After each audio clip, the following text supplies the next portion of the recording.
Les habitants de Champigny ont trouvé refuge dans la capitale. Le siège de Paris commence.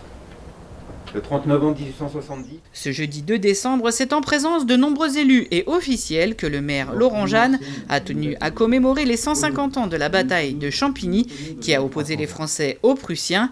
Un terrible événement qui a changé pour un temps le nom de la ville en Champigny-la-Bataille. Parce qu'aujourd'hui les anciens ennemis sont alliés, le maire de Bernau, ville allemande jumelée à Champigny, a été invité à participer. C'est une cérémonie intergénérationnelle. Les élèves de l'école Albert Thomas ont récité des moments de vie de Campinois de l'époque, des pots de gerbes, flammes du souvenir ravivées sur l'ossuaire. La cérémonie se termine par l'hommage aux morts et les hymnes nationaux de l'Allemagne et de la France. Aux âmes citoyens, formés au bataillon. La commémoration s'est poursuivie par la visite de l'exposition Champigny et la guerre de 1870-1871. André Stahl, le maire allemand, a participé avec intérêt. Cette exposition apporte un nouvel éclairage sur la bataille et l'histoire de la ville. On dit souvent que les villes de banlieue n'ont pas d'histoire.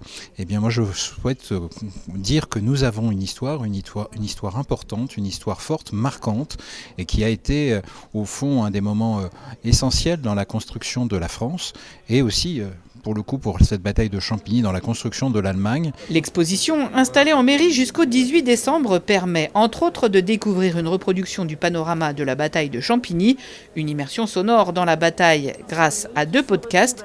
Il est possible de prolonger l'expérience grâce à la visite guidée numérique à travers la ville sur tablette et smartphone. Et on aura donc comme ça la possibilité de découvrir des lieux mémoriels autour justement de ces guerres. La ville de Champigny a un fort patrimoine en termes de monuments autour des guerres. L'après-midi, les élèves de l'école Georges Politzer découvrent avec intérêt le passé de leur ville. Ils testent leurs connaissances en répondant aux questions d'un petit livret adapté. Ils sont très enthousiastes.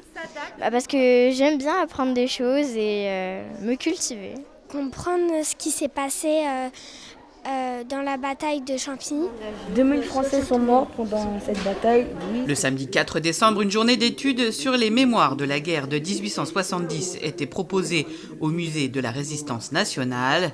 La journée s'est terminée par une soirée-concert. La chorale de Bernau a ouvert le bal avant d'être rejointe par l'orchestre des Miroirs et le chœur Les Migrateurs pour entonner l'hymne à la joie avec le public du théâtre Gérard Philippe.